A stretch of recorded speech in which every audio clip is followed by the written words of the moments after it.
Salam, salam, outsider, le débrief commence maintenant. Le Barça a perdu aujourd'hui 2-1 à domicile face à l'Atlético Madrid. Franchement, entre vous et moi, c'est une défaite du Barça qui a une saveur très très amère. C'est une défaite qui est méchante, c'est une défaite qui est sadique, c'est le cholismo, c'est le grand banditisme. C'est eux, je dis, les gangsters en ce moment. Ils prennent non seulement la tête de la Liga en battant le Barça à la dernière seconde d'un match qu'ils auraient dû perdre, mais au-delà de cela, ils ont un match en moins et 3 points en plus. À un moment donné, sincèrement, peut-être qu'ils n'étaient pas là lorsqu'on était en train de danser, mais s'il y en a un qui était en train de gérer le rythme de la musique et qui a décidé à un moment donné que la fête était terminée, c'est bien Cholo Simeone. C'est un bandit, c'est un gangster, c'est lui le père, c'est lui le cholismo. Aujourd'hui, ils ont joué un match où franchement, je vous donne le droit de regarder les statistiques. Allez voir les expected goals. C'est le Barça, ils doivent mettre au moins 3 buts. C'est le Barça, ils ont dominé toute la rencontre. C'est le Barça en première mi-temps, ils sont tout simplement exceptionnels. C'est l'Atlético Madrid pendant les 5 premières minutes qui n'arrive pas à sortir. C'est l'Atlético Madrid qui est en train de galérer. C'est Oblak qui fait les arrêts. C'est les Langlais, les machins, ils essaient de s'en sortir et tout parce que le Barça, ils sont chauds. Le Barça doit gagner ce match-là. Franchement, oui. En fait, c'est à un moment donné, le football, il n'y a pas de logique. Tu peux dominer et ne pas gagner. Et c'est ce qui se passe quand tu joues face à Cholo Simeone. Aujourd'hui, ils sont tombés face à une équipe d'Atlético qui est une équipe de bandits. Une équipe qui n'a pas perdu depuis le 31 octobre. Depuis le 31 octobre, depuis Halloween, ils font peur. Depuis Halloween, ils n'ont pas perdu. Ils sont sur une série de, je ne sais pas, 12, 13, 14, 15. J'ai arrêté de compter, en fait, parce qu'ils n'arrêtent pas de gagner. Ils n'ont pas perdu depuis le 31 octobre. Toute compétition confondue. Que tu mettes Ligue des Champions, championnat, tout ce que tu veux, coupe intercontinentale, coupe galactique, coupe de championnat, coupe d'entraînement, c'est eux qui gagnent. Aujourd'hui, ils arrivent, fin de rencontre, il fait des changements, il met des défenseurs, tu te dis qu'est-ce qu'il fait comme ça, il fait rentrer Sorloth, il densifie, je ne sais même pas ce qui s'est passé en fait, je ne sais même pas ce qui s'est passé, je ne sais pas ce qui s'est passé. Rafinha qui rate sa frappe, son centre ou son ballon, et puis derrière, tu as un contre de nulle part. Les deux là-bas, ils sont hors jeu, ils s'arrêtent. Molina, il fait l'effort, il fait le centre. Koubarsi rate le ballon, Rafinha rate le ballon et Sorloth vient claquer le but de 1. Non, ça, c'est un hold-up. Un hold-up ce qu'on a vu aujourd'hui, c'est un hold-up. Et c'est dommage parce que le Barça a très bien joué ce match-là. Le Barça a été très très intéressant aujourd'hui. J'ai vu un très bon Pedri, un excellent Pedri. En fait, Pedri, c'est lui le meilleur joueur de cette équipe-là. Pedri est très fort, je suis désolé, oui, Lamine Yamal, il vient d'arriver. Pedri, c'est son père. Pedri, ça fait longtemps, il est là. Pedri, ça fait longtemps, il nous bluffe en fait. Pedri, aujourd'hui, c'était vraiment lui non seulement il a marqué, mais c'est pas ça le plus important. Oui, c'est un beau but. Oui, c'est Pedri qui débute l'action. Oui, c'est Gavi qui fait même pas exprès, qui essaie, je pense, de contrôler, de s'amener le ballon, mais qui a de la chance que Pedri continue sa course. C'est Pedri qui vient, cette finition-là, il n'y a rien à dire, elle passe, elle bat Oblak. Mais c'est pas ça qui m'intéresse. C'est comment, en fait, il gère le jeu. C'est comment c'est la tour de contrôle. C'est comment tout passe par lui. C'est comment Pedri, il fait pas. On dirait jouer au tennis. On dirait jouer au tennis, franchement. Ou il fait du volleyball, je ne sais pas. Il a smatché le ballon, il l'a donné à Rafinha. C'est parce que Rafinha n'a qu'un seul pied. Si Rafinha a un pied droit, Rafinha a croisé, c'est le même ballon. Rafinha a la même chose face au Bayern la dernière fois. Il est venu, il a croisé, il a tué les Bavarois. Aujourd'hui, normalement, il aurait dû croiser, il aurait dû tuer Jan Oblak. Malheureusement, il n'est pas sur son bon pied. Rafinha est meilleur du pied gauche. Donc, du coup, sur son pied droit, l'angle étant un peu trop fermé, il n'a pas osé frapper beaucoup plus tôt, ou du moins, il n'a pas été entreprenant comme il le fallait. C'est un Pedri qui, tu as l'impression qu'il joue bandé en fait. C'est un Pedri, le ballon vient il fait taf, il donne le ballon là-bas parce qu'il sait que ça va permettre de décongestionner un tout petit peu ce bloc défensif de l'Atlético où il ne te laisse pas beaucoup d'espace. C'est un Pedri qui, il redescend un tout petit peu dans les 25-30 mètres, il demande le ballon, il l'a donné de l'autre côté à Jules Koundé. C'est Pedri qui aujourd'hui était le boss du game. C'était le patron. C'est lui qui dirige le jeu. Ils n'arrivent même pas à le marquer. C'est ça qui est plus fou. C'est Atlético, ils ont vu que Pedri est fort. L'Atlético, ils sont pas fous. Les Dopol, les Barrios, je ne sais pas moi, tous les boys là, les Gallagher, machin, ils ont vu que Pedri est fort. Ils ont essayé de mettre la pression sur Pedri, ils peuvent pas. Pedri a le même truc que Busquets, il a le même gène que Busquets. Tu peux pas le presser. Tu te fatigues. Tu viens pour le presser, il bat ton pressing, il se retourne, il a tué le game parce que le jeu est ouvert.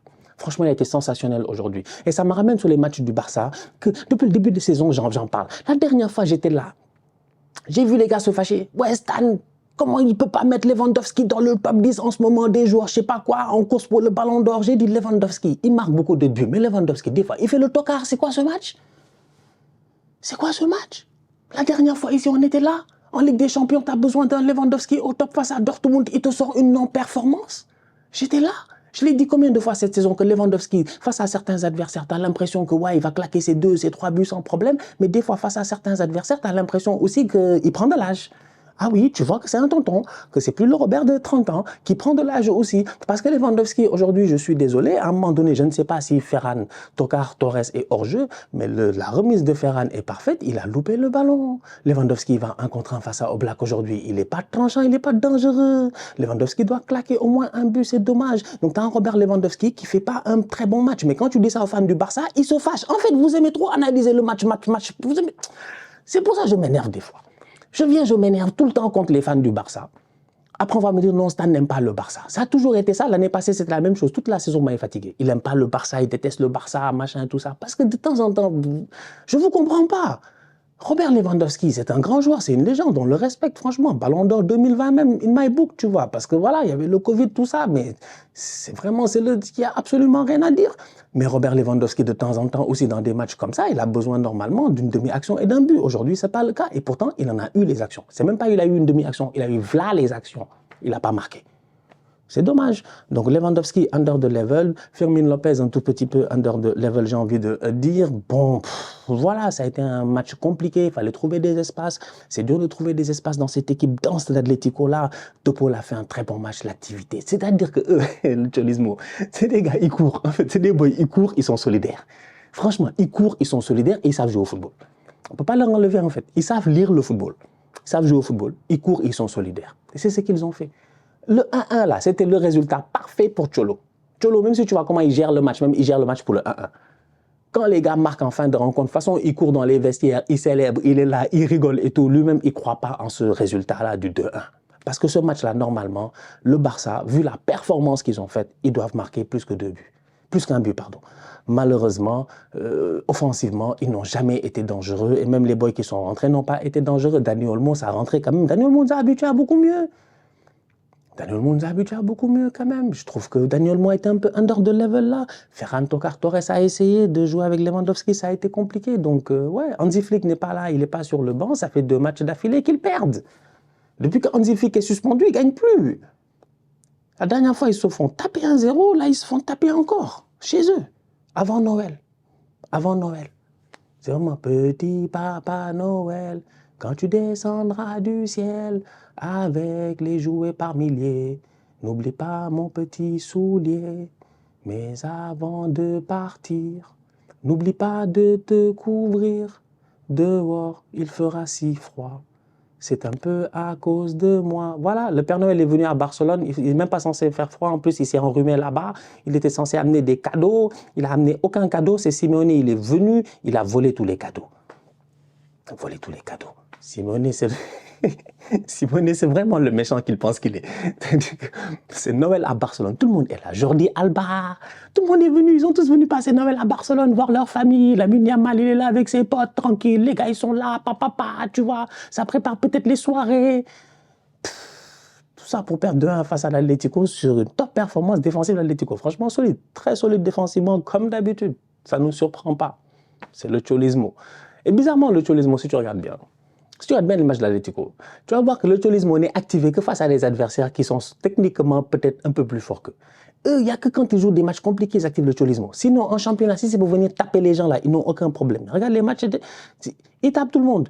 Ils tapent tout le monde. 5-0 Valladolid, 6-0 Sparta Prague, 4 buts à Séville, 3 buts à Bratislava, machin. Ils tapent tout le monde en fait. Tu vois, quand ils ont envie de mettre des buts, ils mettent des buts. Puis c'est incroyable. Depuis le 31 octobre, ils n'ont pas perdu. Ils sont sur une série, il n'y a que du vert, ils tapent tout le monde. Ils sont très forts l'Atlético. C'est une très belle équipe. Antoine Griezmann n'a pas fait un match extraordinaire, mais il a été plutôt pertinent aujourd'hui dans l'entrejeu comme d'habitude. Ils ont essayé avec Julian Alvarez de se trouver, mais bon, tu sais, la défense du Barça, ils sont très hauts, donc plusieurs fois, ça a été un peu compliqué pour faire les courses, essayer de les rattraper. Voilà, ça a été un peu compliqué. Ça a été un tout petit peu compliqué. Bon, c'est comme ça que Topol est venu claquer son but quand même, parce qu'ils ont réussi une fois à s'en sortir, et tu vois les Covarci essayer de revenir, tout le monde essaie de revenir. Ils sont tous... Ça aussi, c'est le problème du hors-jeu. C'est le problème quand tu joues cette ligne offensive au-delà. C'est qu'à un moment donné, tu te fais prendre une fois, vous êtes tous obligés de revenir, de courir, et après vous oubliez ce qui se passe derrière. Donc Casado, il vient faire talonnade, on dirait Guti, pour Benzema. Il a fait pas, il a donné la talonnade. De Paul est venu plein du pied, il a claqué le but. C'était facile en fait. Non seulement ils donnent le premier but, c'est eux qui ne se gèrent pas, ils donnent aussi le deuxième but. En fait, le Barça aujourd'hui ne s'est vraiment pas géré. Le Barça a perdu ce match-là. C'est peut-être un résultat illogique, mais d'un autre côté, c'est peut-être un résultat logique. C'est ça le football. Pas beaucoup de logique dans ce sport. Donc voilà. Prochain match du Barça. On va voir, juste parce que ce truc. Alors, l'Atlético va jouer en Copa del Rey dans 3 semaines, donc ça, c'est tranquille. Le Barça, ils ont perdu Lamine Yamal pour à peu près 1 mois à cause de la dernière fois quand sa cheville a tourné là. C'était évident que voilà, qu'il était blessé, hein, c'était évident. Il a fini le match, le petit, mais nous tous on sait. Dès que j'ai vu sa cheville, j'ai eu peur que c'était pas illégalement, Dieu merci, donc ça va. Donc Yamal, on le perd pas trop au courant de cette saison parce qu'on a envie de le voir jouer, quoi. Ce serait dommage de voir un Yamal blessé pendant très longtemps. Donc, prochain match du Barça, j'ai failli dire face à Albatros, face à Barbastro. Je ne sais pas c'est où ça. Copa del Rey. 4 janvier. Ce genre de match-là, ils aiment bien perdre. Je les connais. Ce genre de match, ils vont mettre en dessous Ferran et puis ils vont faire les tocards là-bas. Je les attends au tournant.